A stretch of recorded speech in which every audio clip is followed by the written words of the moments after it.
Hello, welcome back to the fourth edition of the Diamond Night Studios interview series. We have a special guest in our studio today, Chané Fischer, director, producer, and currently based in Chicago. And yeah, so we're here to get to know Chané's story. Thank you for coming on, Chané, and talking with us today. How are you doing today? Well, first of all, thank you so much for having me. And I'm doing good. There's so much projects and everything going on right now. So just it's that time of the year where you're just trying to get through everything. Yeah. Busy schedule as it is, and we know the holidays are coming up, so everybody's getting ready to travel too. So thank you for taking the time to talk and for us to get to know your story a little bit too. So just to give everybody some context, Sinead is a producer, director, like I said, currently based here in Chicago. And so yeah, so let's kind of like start from the beginning. How did like where are you from Chicago, or are you like so where'd you grow up, or where did your Yeah. story start? Yeah. Well, yeah, but also just to clarify, I am very much more into directing. That is kind of the big thing that I'm all about. I Producing is definitely it's something that I'll do if I need to do it, but it's for sure not my forte. I'm so much more interested in the creative aspect of everything, and that's why I love directing so much. I also love, writing and acting and all of that. But yes, producing is much more, I think. It's definitely not my area of expertise, but I do try my best. So I'm from South Africa. That is where I was born and where I grew up. So yes, I moved to Chicago a few years ago just to be able to study filmmaking over here. And it's been a crazy ride. It's been a crazy ride. So I'm finishing my last few weeks in Chicago right now, and then I'm headed to LA in January. So big change coming, which I'm really excited about. But yeah, it's been a big change coming from South Africa to over here. And it's definitely not been easy because I love South Africa with my whole heart. It's my home. Um, yes, and I'm like a big family person as well. It's just so yes, my heart is very much in South Africa, but I'm over here in Chicago in the US, kind of just chasing my dreams. It's something I always say is, I really want to become the best filmmaker, but I believe to become the best, you need to learn from the best. And that is why I'm all the way over here. No, that is so cool, and thank you for sharing that and clarifying and yeah, no, I think that is so cool. That is such a really bold moves, and yeah, chasing your dreams is so hard to do in our society these days because obviously there's the monetary aspect of it, but having the courage to be able to do that is so there's something to be said about that. So thank you so much for sharing that. And so you mentioned that you came from South Africa and now you're here in the US. How was that transition? Was it smooth? Was it, or like culturally? You don't have to get into like the logistics of it, but like in terms of like the culture in South Africa and the culture here in the US, how is that transition? It is crazy. It is a big transition. I almost don't even know where to begin. Just everything is so different. The culture, yes, you for sure you get a culture shock when you come over here. Just like I said, I almost don't even know how to answer that question. Just everything is so different. It almost feels like stepping into a new world almost. When I first came over to Chicago, everything was so different. I remember the first time I went grocery shopping, I spent hours in the grocery shop. Just all of a sudden, no brands is kind of familiar, and all of a sudden, I used to work in rands, and now I come to the US, and you're working in dollars. We work in meters, and all of a sudden everything is in feet over here. Just everything is so different. And I also, this is the first time being in a big city like this, so kind of using public transport and navigating in the city, just every little thing that you could possibly think about. And also it's the first time that I lived alone, so it was in every aspect of my life. Probably it's been the biggest adjustment. But yeah, you kind of you grow from it. And I believe the whole experience, except for just, making me stronger as a person, I feel like it's also helped me just to be a person that adapts more easily, because I've done that. And also now moving from Chicago to LA, I also feel a lot more confident, moving. And I think in the past it would have been something that stressed me out so much, but because I'm used to just adapting to a new place, a new environment, new culture, all of that, um, I feel kind of just so much more ready to, make the move from Chicago to LA. So I can definitely feel in so many different aspects of my life how it's, kind of challenged me and like caused me to grow as a person. Yeah, so that's so cool. And you mentioned the growth aspect of it because I can say as somebody coming from a small town to Chicago, this is it's really it's like two different worlds, and so you do grow and you learn and you build on your creative perspective, I guess, and so I guess that's my next question for you. How do you feel? Do you feel like Chicago has changed your creative perspective, or has it just added to your art, or what do you how do you feel about hopefully that question was very articulate. Did how has Yeah, Chicago changed your yeah, no, artistic perspective? yeah, I completely get what you're getting at.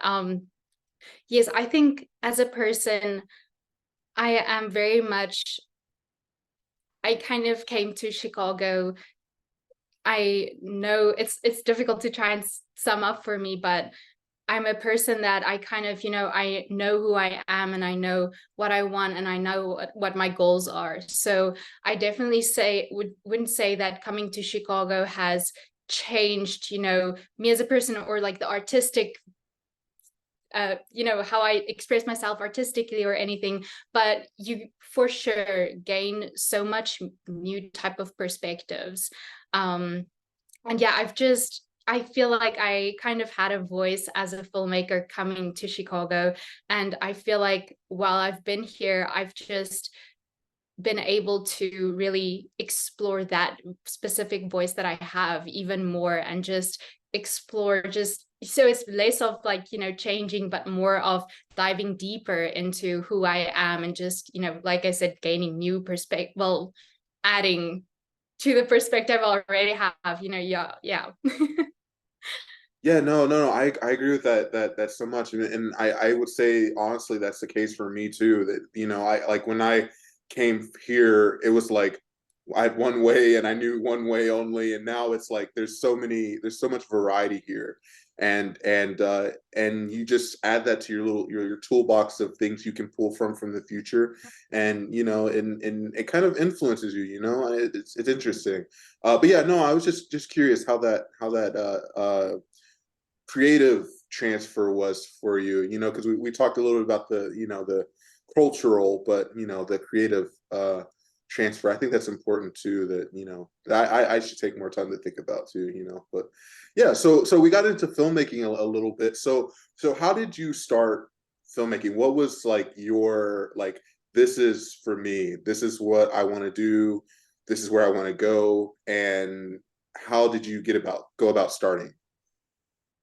Yeah, okay. So many, many, many moons ago, um, I have always loved stories. And I think it kind of started with reading. I've just devoured stories.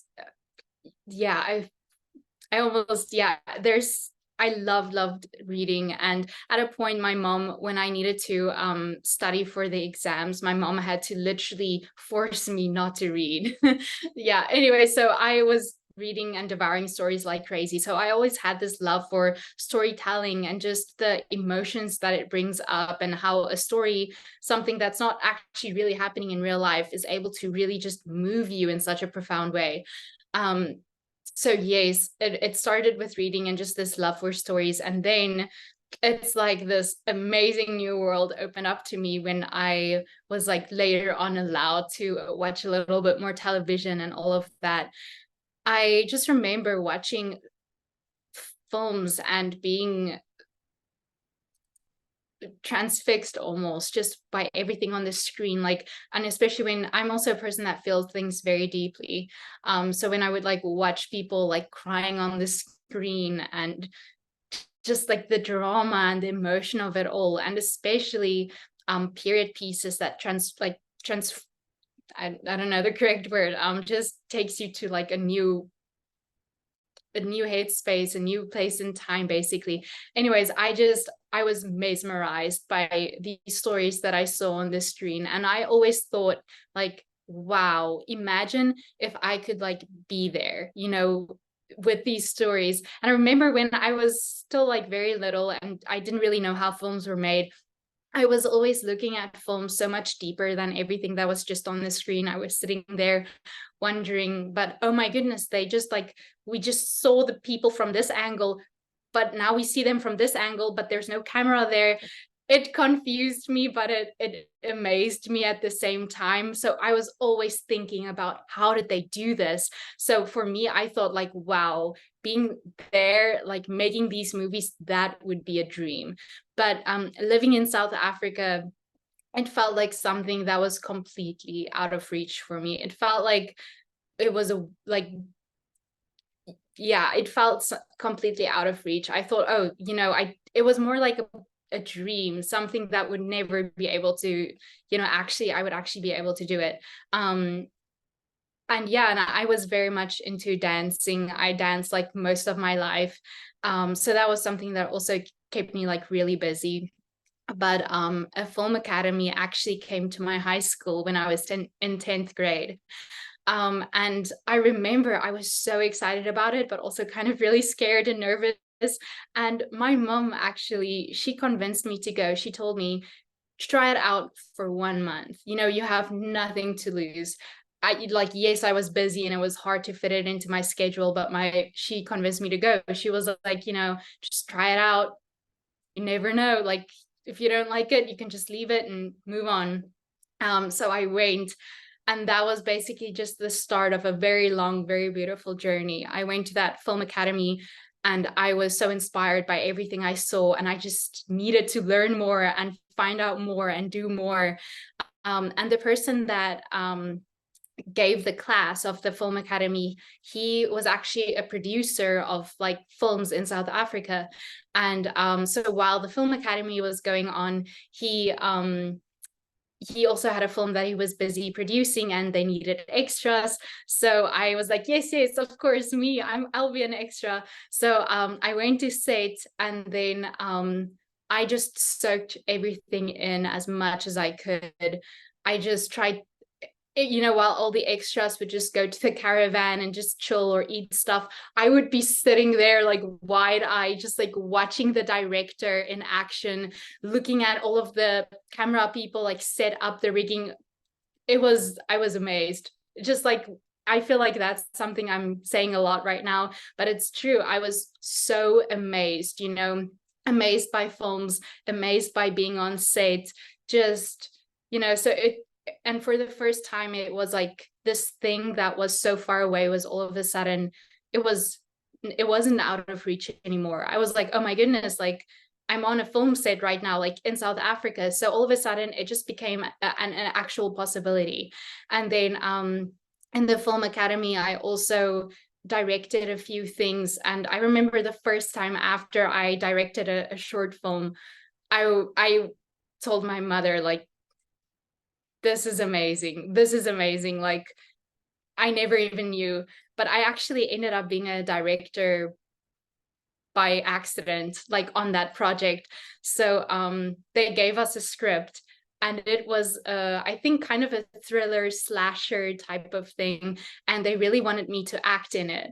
But I read the script and I was like, oh, I don't think I want to be seen in this. It was really just very rough around the edges. So I was like, I'm not going to be on screen for this thing. And then I thought, okay, what else can I do?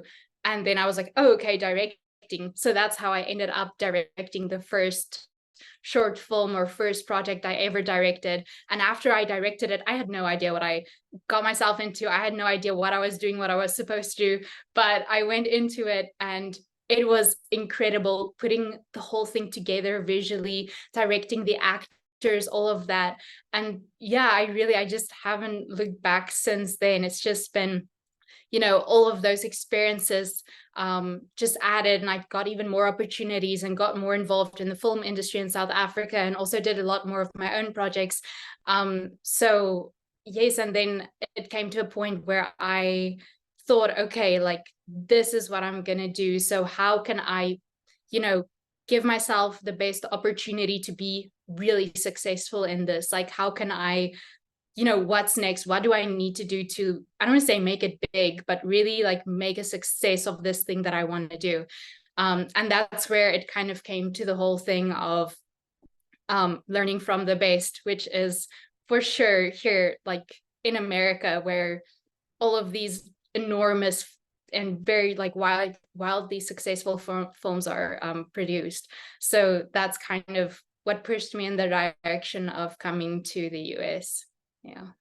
No, no, that is so amazing, and thank you for sharing that, because I can definitely tell you that your passion to deliver great stories is very contagious. It does. I will say this to the audience that is listening. The first time I met Chané, that is the first thing I noticed, is how passionate you are about your projects, and there's a sense of like attractiveness that even the people when we were at the salon, people were just hovering around your log line and around your ideas, and even on set, you're so you have this atmosphere, you create this atmosphere that is very welcoming, and I think that's something to be said, for most artists, because sometimes we get in our bubbles and we just forget that the world exists, but no, that isn't the case with you, and so I think that's so awesome, and you have this like authentic perspective of to your storytelling. Do you want to talk about that a little bit? Like, how do you present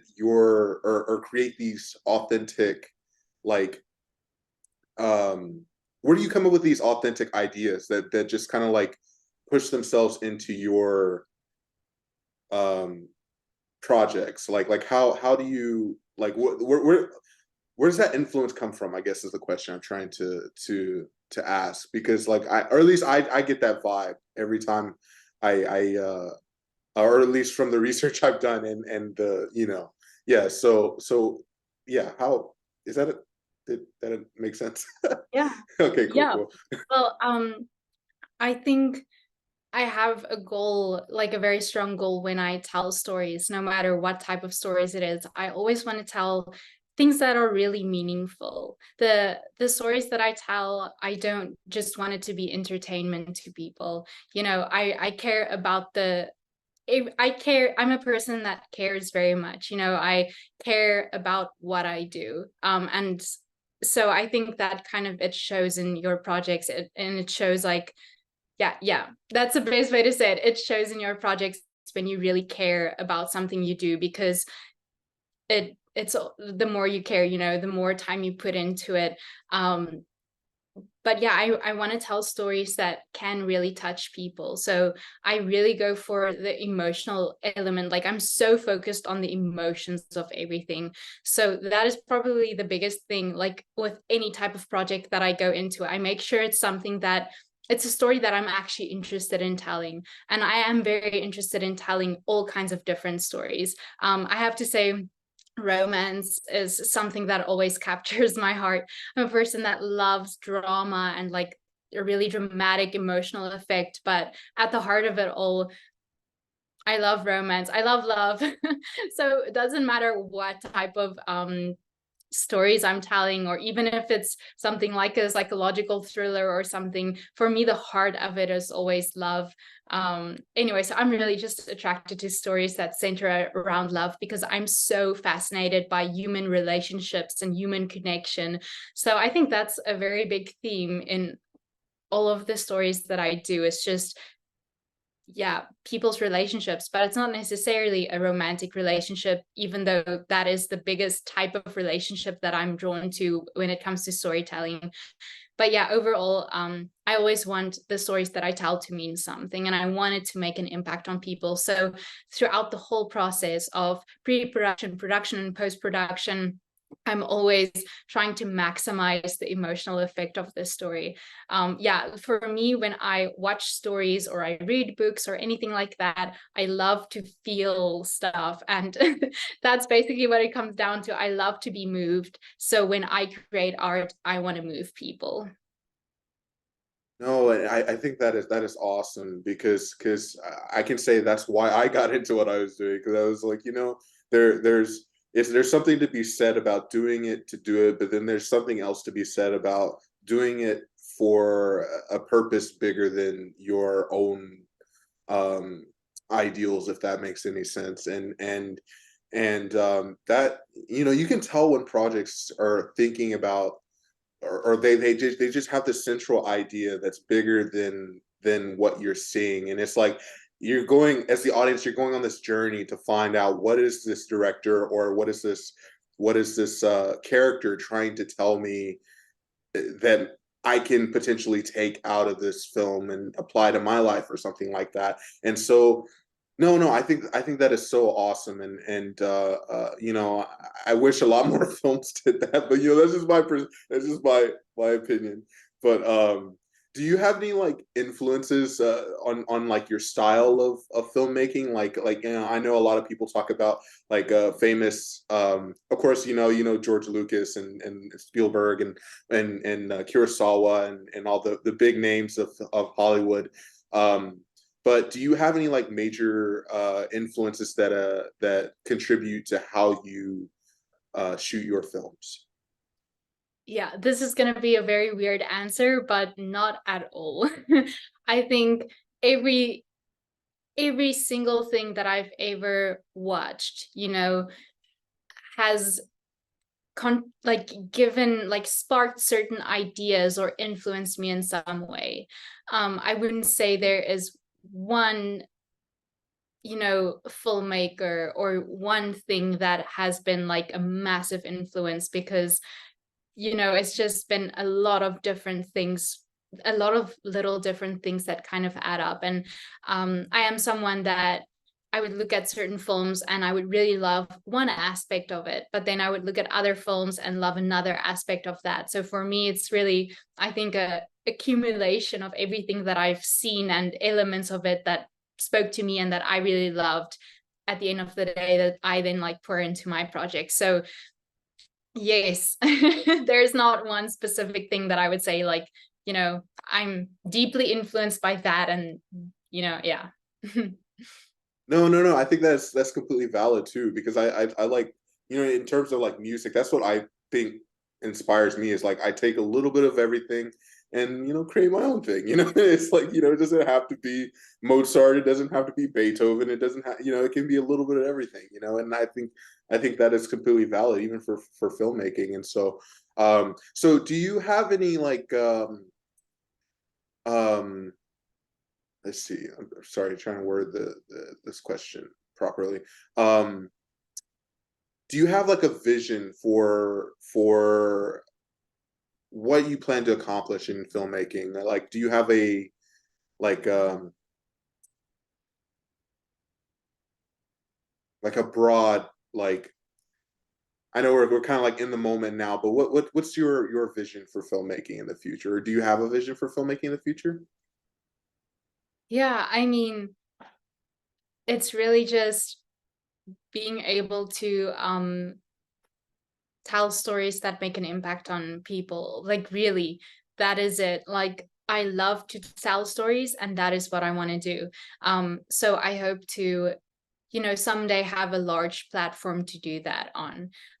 Because obviously now I'm doing everything I can, but the platforms is very limited. So honestly, just having a larger platform and to tell stories. But yeah, also something that's been really unexpected is the people. Filmmaking, it's a whole team effort. It's not just one person. And just from the time that I've been here in Chicago and the people that I've met and that I've worked with, it's just it's so inspiring, you know, meeting all of these talented people and getting to work with them. So I'm constantly inspired by the people I'm surrounded with. And I really try to surround myself with people who just push me to be even better and to push me to do more than, you know, I even thought I could. But my point is just, it's really just a goal of mine to also not just create these big projects that can reach a lot of people and really mean something to people, but also to make an impact on the sets that I work on. You know, I want to be surrounded by people who I'm amazed at the work that they do and that I can admire, but also that I can also make an impact on the people that is with me in real life and working with me. Um, yeah, I mean, just on the last project that I worked with and that we're currently in post-production in, there were so many amazing, talented people that worked on that set. And for it was the first time that I worked with, for example, a sound designer, and just the person, it's just, you learn so much and you're amazed by just like the depth of everything they do and how well they do everything. It's, for example, something that I've never had a lot of exposure to, but like once again it comes in where I'm just constantly amazed by people and their talents and what they can do and what they bring to the table. So I guess one of the things is to, you know, one of my goals is to never stop learning and never to stop growing, no matter where I'm at in my filmmaking career, you know, to always strive to be better. You know, I never ever want to be complacent. So that's 100% a big goal for me in terms of my storytelling. I just want to keep on going bigger and always stay true to who I am. You know, I really hope that I have the opportunity to do films that mean a lot to me and that really speak to me, you know, that I don't just become a person that, you know, there's a project and I have to do this project. Like, I mean, that's reality for, that is the reality for a lot of people. And I might need to do that early in my career where I just, you know, you get a project and you need to work and you need to do that project, but my aim is just really to be able to do projects that I'm really truly passionate about and that I care about. Because yeah, I think that really, you can see that in your work, like I said earlier, when you really care about something. So yeah, I just want to be doing stuff that I really, that matters.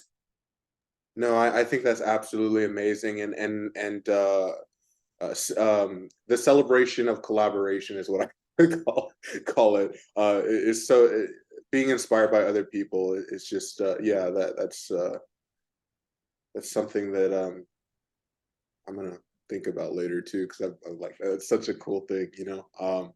Because you know, like I know from like our perspective, we kind of get in our bubble, you know, we just write, you know, and then of course we collaborate with the people on the project. But you know, I've always admired that from directors is that, you know, you have so many things, so many irons in the fire, as some people would say, that you know you're always touching different avenues of different things that are contributing to one process. So no, that is absolutely amazing. So are there any final comments that you have or anything you want to say about Chicago or CCC or uh, uh, any other things you want to mention? No, like it's Okay. just, it's really been fun talking to you about all of this. And you've really kind of taken me down memory lane, made me think about a lot of stuff. Yeah, I feel like I've Yeah, been so focused on, you know, the projects and the stuff that I'm currently busy with. You kind of get so wrapped up in doing what you're busy with. So it's yeah, been really nice kind of just being able to reflect on, you know, where I come from and, you know, where yeah. I am today. So it's really, it's just been nice talking about it. Oh, well, I'm happy that I could, you know, be a little nostalgia for you, because you know I definitely get those moments where I'm like, yeah, I remember why I do what I do, and you know, and you're absolutely right. If you don't care about the project, it shows. And so, you know, yeah. But no, thank you so much for coming on, Shanae, and I'm excited to see what you have in store for us in the future, and I'm sure it's going to be amazing, and everybody's going to love it as well. So we'll talk to you soon. This is our fourth edition of Diamond Night Studios interview series. We'll catch you all next time.